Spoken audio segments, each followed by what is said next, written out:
Tori Whiting, trade economist at the Heritage Foundation. We've also got Neil Hare, who's a president at Global Visions Communications and a former vice president at the U.S. Chamber of Commerce.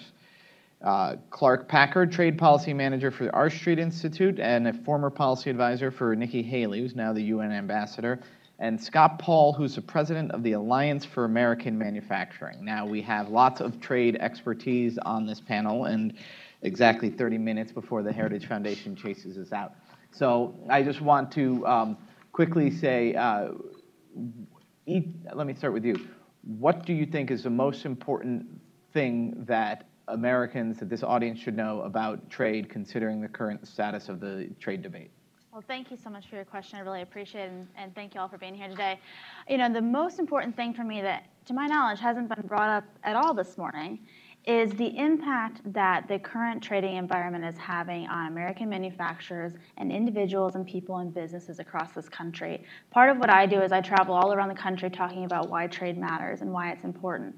And recently I've had a lot of communication from manufacturers in the tool and die industry and steel and aluminum users who tell me, and I quote, "It feels like 2008 right now in the industry because prices are so volatile for them. They're not getting work. They're looking at having to lay off their workers, which is completely contrary to where this administration is and should be going with their trade policies." These are the businesses that use steel and aluminum. Yes, these are businesses that use steel and aluminum. They employ around 7 million Americans across this country. And they are really hurting. You know, tax reform is supposed to help these companies, deregulation is supposed to help these companies, but if they can't get the products that they need at good prices, at prices that are viable for them, they can't do business. And I was thinking of slightly old data, and today I said about half of U.S. imports are inputs into other manufacturing. Is that still correct? That's absolutely correct. So it's roughly, when you add in capital goods, which are things like machinery, you're looking at 2/3. So what do you think is the most important thing people should know about trade right now? Well, I think the biggest story is China, and it's not the biggest story just in trade, but I think of Trump's administration. We've been focused on Russia for a lot of reasons, but really it's going to be about China and what the recent trade negotiations have been. I mean, we do want to shout out to the Taiwan civil government and talk about Taiwan as a perfect example. You know, they're our 11th biggest economy in the world, our 9th biggest trading partner, and 7th biggest agricultural trading partner, and yet China has been exerting so much influence over our relationship with Taiwan. Recently doing military exercises in the Straits of Taiwan to flex their muscle over a country that's a big partner of the U.S. and that we want to be an even stronger partner. That's a big problem, and I think until we start dealing with that, we're going to be shortchanged. I think it was, I think President Trump is beholden to the Chinese, excuse me, because of the North Korean negotiations right now, and that may be a reason why we backed off the trade talks and the tariffs that we were talking about. But until we fix that problem, it's going to be a big issue for us. Clark? Yeah, I mean, look, I think the largest problem facing the trade environment right now is just backing away from the global trade consensus. If you look at the lead up to the Great Depression and then World War II, sort of in the aftermath of that, the United States put in place sort of the rules-based trading system, the creation of the GATT, which turned into the WTO. And economists are basically unanimous in support of free trade. And so my concern is, for the first time, probably since Herbert Hoover, we've had a president who really just disregards or ignores that global consensus in favor of free markets and the exchange of goods across borders. So that, to me, is the largest concern. Scott? Well, I think if anything's clear is that the rules of trade matter. That it's not just a market-based enterprise. And we see that in a couple of ways. Senator Manchin mentioned the failure of NAFTA, and it's right. It didn't build up a middle class in Mexico because the worker rights requirements were weak. So the theory didn't work. With respect to China, the idea was that it would democratize China more. I mean, the opposite has happened. And China's entrenched in state-led capitalism because that wasn't a condition of their entry into the global trading system. Senator Sass mentioned lots of agricultural exports to Nebraska, but they're raw grains. They're not processed because China excludes those from its markets. And so these rules matter a great deal, and they can benefit American workers or businesses, or they can disadvantage us. I don't disagree that the global system set up after World War II was fantastic, but we didn't have any competition. They were asymmetrical. It was a Cold War play. We're in a different environment right now. We have a strategic competitor in China who doesn't believe in reciprocity. And we've seen a hollowing out of a lot of our strategic industrial capabilities, even as we're moving ahead to artificial intelligence, robotics. It's important that we get these rules right, or we're going to lose the race to the future as well. Clark, I want to hear your reaction to Scott's assessment of China and Mexico in the last few decades. Sure. I mean, look, I completely disagree with that. I think China's entry into the WTO caused certain problems. There's no one that would doubt that. You mentioned earlier the China shock. I think that's real. But I think if you talk to David Autor, he will tell you, look, this wasn't driven. I mean, it may have been driven by trade, but the policy response is about education. It's about flexibility in labor markets. It's about speeding up recovery. He is still a committed free trader. Now, I will say that I do agree the United States needs to be aggressive at times in enforcing trade rules. I testified before the United States Trade Representative last week, and I told them, take all of your complaints and file the case at the WTO. Now, maybe I'm just a trade lawyer and not an economist, but there seems to be this idea that the WTO is an ineffective organization. I think that's completely wrong. The United States wins 90% of the cases it brings. It wins a higher percentage of the cases brought against it. We were the architect of these rules. We have an obligation to protect the institution of the WTO. Well, look, I'm as big a free trader as there possibly is, but I mean, China has been breaking the rules for years. I mean, they've been dumping steel into our country for years and years. They've been stealing our intellectual property blatantly for years and years, and we've just done nothing about it. So are we going to just keep that status quo, or are we going to push back a little bit? File the case. File the case. Well, we'll file the cases, but we haven't. It's like playing whack-a-mole, though, with China. You have to, What's your response? Is China cheating? Is there anything we can do about it? Does the WTO work? Listen, here's the thing. I agree with Clark. You have to bring the cases to the WTO. He's absolutely correct that we win the majority of cases we take to the WTO, and we don't utilize that system as well as we should. Now, is there room maybe for improvement in the way that the WTO works and perhaps in the things that the WTO covers? There are some lapses in areas that we're looking at in more modern trading like digital trade and services that the WTO doesn't necessarily write the rules for. So there's definitely room for that. But what we do know time and time again, and I will tell you from an economist's point of view, what we do know time and time again is that tariffs cause problems and tariffs harm more people than they help, if they do help at all. And going that WTO route is the way to go. It is going to minimize the impact that we're going to have in the domestic economy. And if you don't want to go the WTO route and it's more appropriate to use existing U.S. trade laws like anti-dumping and countervailing duties, I'm not saying I'm a proponent of those types of duties, but what I'm saying is that there are trade laws on the books that are more appropriately suited for things like dumping and subsidizing. Now, the trade laws that are not appropriate are things like Section 201, Section 232, and in some cases, Section 301. What do these sections do? So Section 201 is the safeguards, which we saw used to impose tariffs on washing machines and solar panels and modules. There's a funny case about that, but I will kind of move on. Section 232 is a way to restrict trade based on national security, which is what we're seeing the steel and aluminum tariffs imposed under. And we're already seeing the devastating effects, like I was mentioning before, with some of those tariffs. I want to talk about that for a second, because the idea of American trade policy, and Clark did mention this, if you look back at the biggest trade legislation that was passed in the 60s, the Trade Expansion Act, we wanted to expand trade, we wanted to enforce the law. That's where Section 232 comes from, and we wanted to help workers adjust. We do a terrible job at the enforcement and the adjustment. We've done a pretty good job. with the expansion.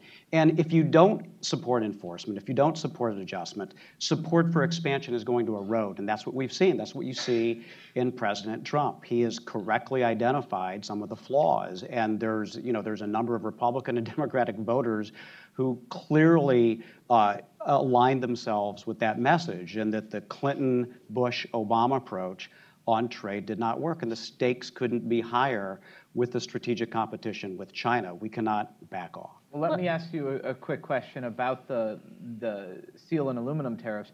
If you're representing manufacturers, don't a lot of them see that as just a massive price hike on their imports? There's two ways this works. No one is entitled to a dump price. I mean, that's why you have the rules of trade. There's not an entity that's entitled to a dump price, and we're trying to root out overcapacity in the Chinese steel sector, trying to make sure that its bad behavior doesn't spill over the borders, and you see the transshipments. So is rooting out overcapacity increasing prices by 40% domestically? So prices go up and down. The biggest shock that manufacturers saw in China in prices were when China started its massive consumption in the mid-2000s. So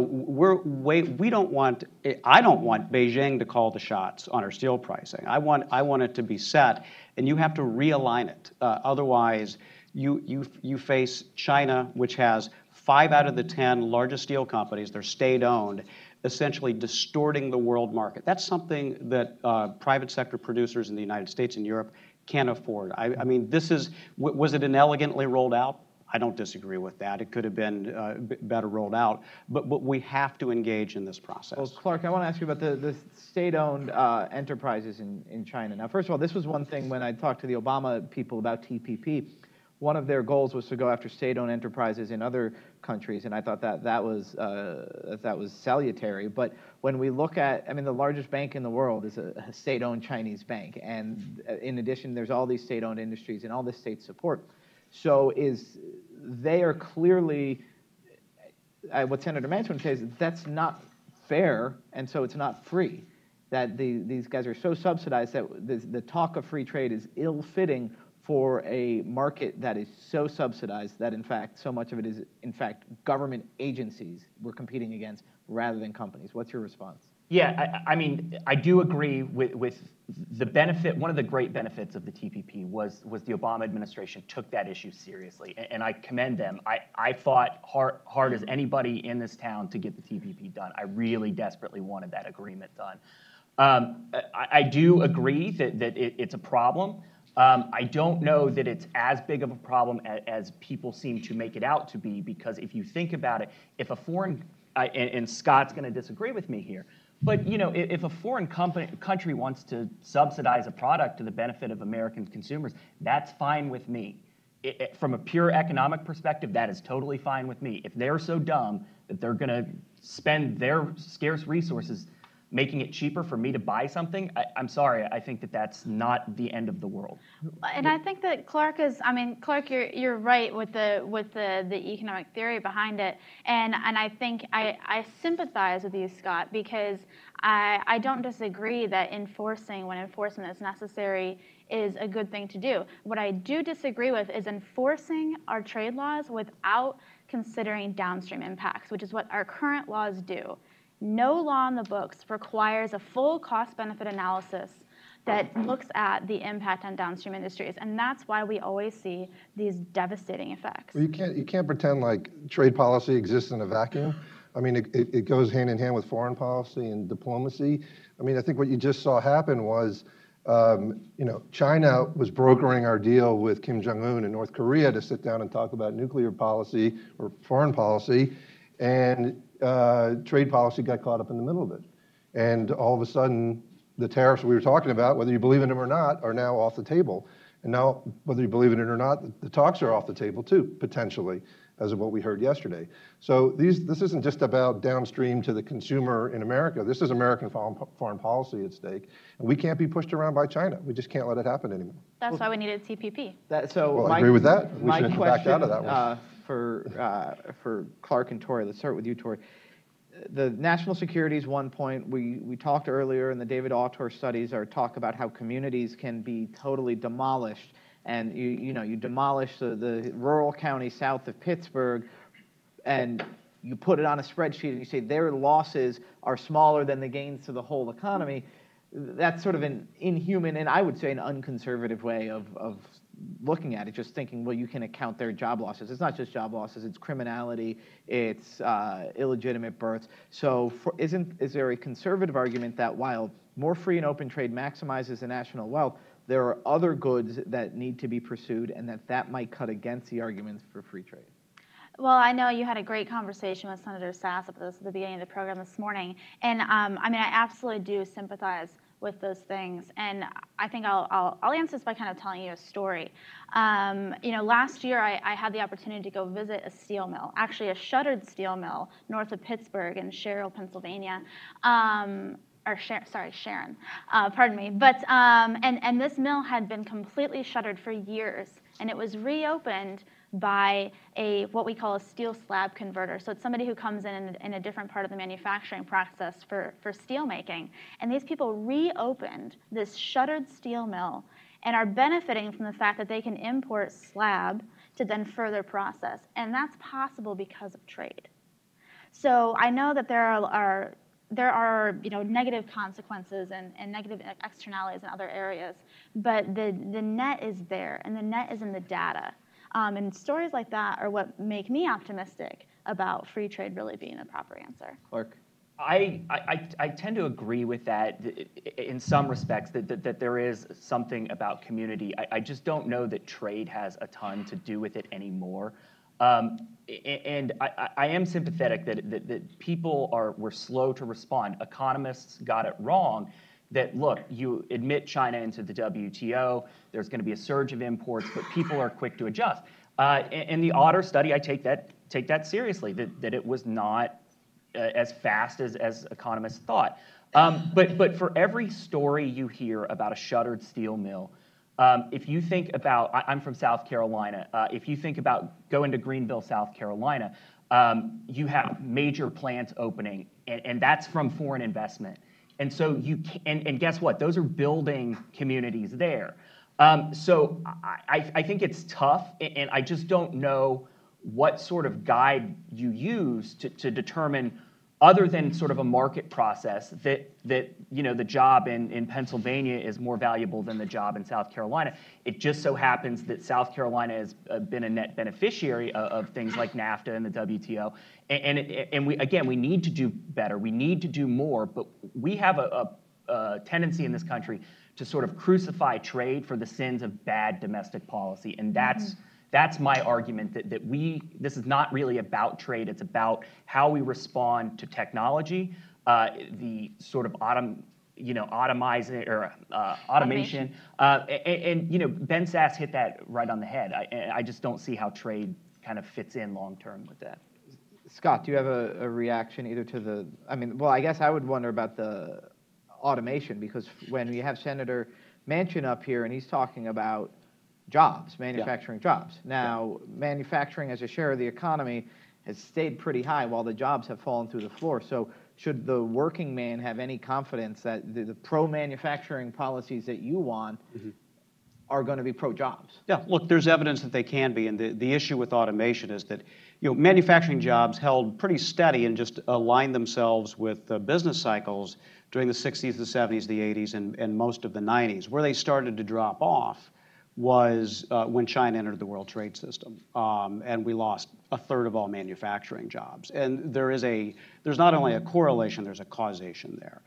They've picked back up a little bit, and it shows me that we can be successful. And part of that is recovery from the recession. And yeah, what I have to ask, Tim, is that in this economy, do we have a shortage of $5 imported T-shirts, or do we have a shortage of high-quality jobs, and do we have a shortage of getting skilled workers into the labor force? There's strong evidence built on the Otter work that a lot of these communities that saw deindustrialization, there's a high percentage of folks sitting out of the labor market because they're addicted to opioids, or they're on disability, or others issues like that. And trade was a factor in that. We can manage automation. We always have, and we've always found jobs that way, even in manufacturing. But I go back to my first statement. You have to get the rules right. If we don't have reciprocity, if we don't demand reciprocity, if we don't say to China, we're against a state-led effort for you to dominate artificial intelligence, robotics, advanced vehicles, aerospace.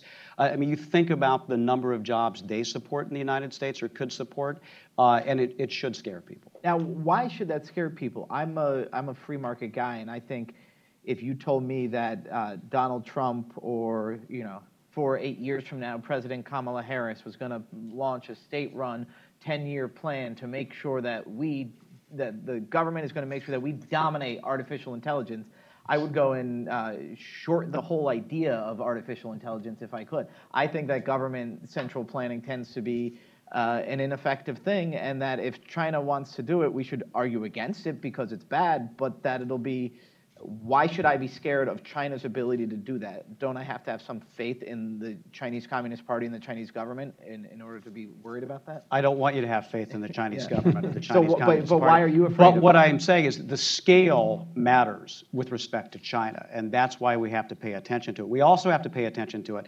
because at a minimum, China is a strategic competitor. I don't see that changing, and no amount of wishful thinking will change that. And so do you want China effectively writing the rules of artificial intelligence, robotics? Do you want them dominating aerospace platforms in a way? That worries me from a security perspective. It worries me from a potential jobs perspective. The answer is not to have the government step in and have a $10 billion plan to do this, but we can have smart public-private partnerships through the tax code, through other mechanisms. We can, through workforce, we can find ways to engage with this. But all of those efforts are undercut if there's not a level playing field. And because you said rules of robotics, we're now going to shift to the Isaac Asimov section of this thing. Clark, do you worry about China for these national security purposes, even aside from trade issues?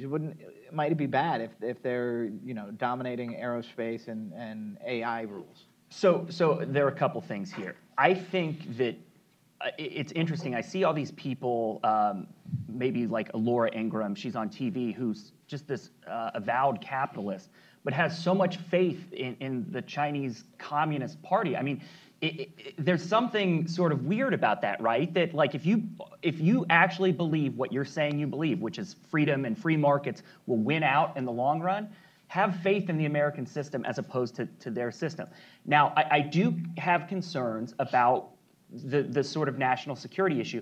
What I will say, though, is the Trump administration seems to be taking their eye off the ball right now. And what I mean by that is they want, the Chinese government wants to focus all of our attention on things like auto and I guess, grains and agriculture products.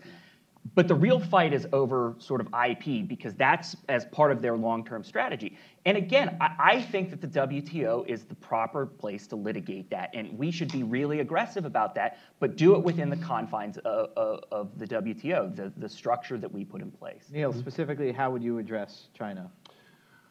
Well, a couple of things. I mean, first of all, I think we need to increase U.S. exports. Only 1% of our 30 million businesses are exporters, and the majority are exporting just to Canada and Mexico.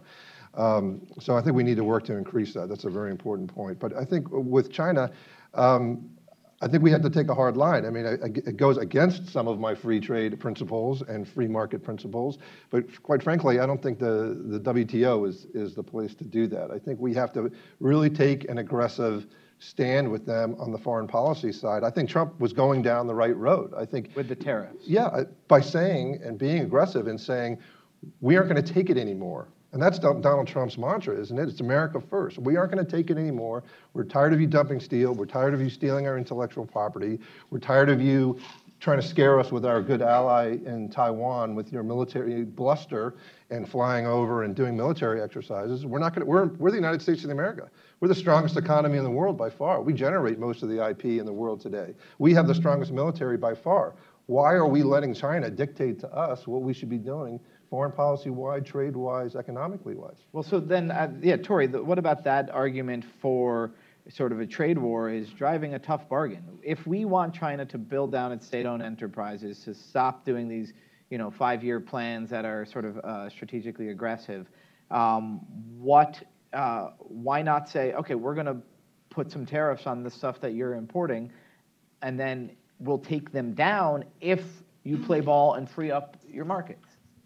Well, I mean, here's the thing. Tariffs don't work. Spoiler alert. That's the news of the day. There's your headline. Tariffs don't work. Now, Clark has a great point, like I've said before, going to the WTO. Another recommendation the Heritage Foundation has for dealing with legitimate intellectual property theft with China is to sanction individuals and companies who either steal IP from the United States or are known to be using known stolen intellectual property. That can be done by businesses and maybe even chambers working with the Department of Commerce, and then that information being given to the Department of Treasury and those entities being sanctioned. There are practical ways to actually go at the problem with a scalpel instead of with a nuclear missile.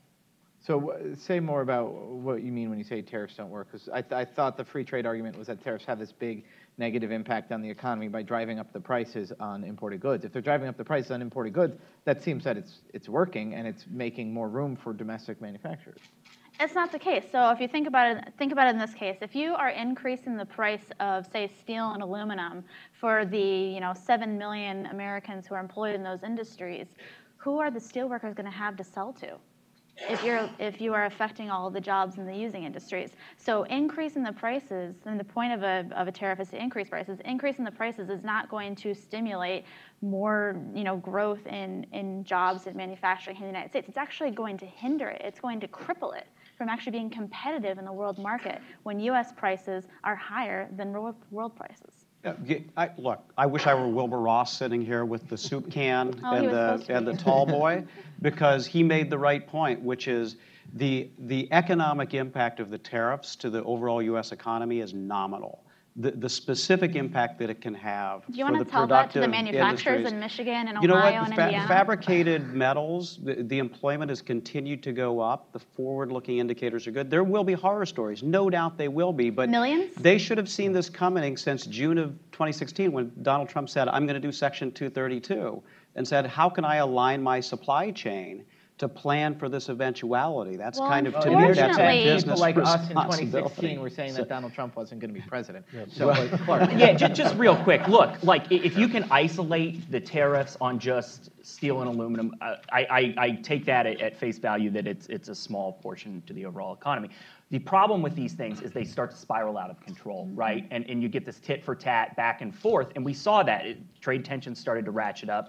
And so that's where you can get bring in a lot of unrelated industries, and this thing can start to expand. And so I think that that's a little disingenuous to say, well, it's just a tiny part. It has the potential to really ratchet out of control. And we're already seeing that. Well, I think we are talking about a scalpel. You said use a scalpel, right? We're not saying tariffs on the entire world or on Well, EU. Section 232 is tariffs on the entire world. But I'm saying let's focus on the one particular problem here, the one country that's causing the problem, not every country out there. And I agree that we should go back into TPP. We should really revisit that and get all right, we have about 2 minutes left, so I just want sort of a quick comment, whether it's forward-looking, what you think the Trump administration should do, or the most important thing that was left out. So let's start down with you, Scott. Well, I can't ask the president to be consistent with the tweet, so I'm going to that would be helpful to certainty. But Clark mentioned South Carolina and FDI. There's a reason why car companies started producing in the United States. It's because we have a 25% tariff on imported trucks, and it's because Reagan threatened the Japanese and said, if you don't start making more here, we're going to shut you out of our market. And so an aggressive trade posture can work. It has to be smart. It can't be permanent, but it has to be part of the arsenal you're willing to use if you want to be competitive in this marketplace, particularly with the massive amount of state-led capitalism in China. Thank you. Clark. I think that we need to really get serious about NAFTA, and sort of the United States needs to back down from some of its unreasonable demands. NAFTA has been a great success. I disagree with some of the things that have been said, but overall NAFTA has been pretty good. And at this point, it's the United States taking a really ridiculous posture on things like sunset, a $16 minimum wage in the automotive industry. So I think NAFTA is a big deal for our economy, and I think we need to get it right. First of all, I think the Trump administration should foster closer ties with Taiwan to show China that they can't push us around and we can establish a closer relationship with whoever we like. But second of all, I think, again, the administration needs to decide whether they're just going to do bilateral trade agreements or they are going to do multilateral agreements too, because I think they're going back and forth. Should we go back into TPP or not? Should we just focus on China? What are we doing with NAFTA? I would try to get that message right, and I would focus on that. Yeah, well, thanks for giving me the last word. For me, I'm a native Michigander, right? My dad works in the auto industry, so I come at this from a really personal perspective of understanding what people are really going through. And for me, it is about who is picking the winners and losers in the economy. Is it the government picking the winners and losers? I know some folks may say that it's China picking the winners and losers in the United States, but is the US government picking who's winning and who's losing, or is the market and our business owners who work hard picking who's winning and who's losing? And things like tariffs and other sorts of mechanisms that are hindering the ability of American businesses to just do their job, that's not going to get us moving forward. So trade policy needs to be focused on what makes it best, what makes it easier for Americans to buy and sell around the world. Now, it seems like we did not solve the trade debate, but I think we had a very good discussion here. So everybody, please thank our panelists.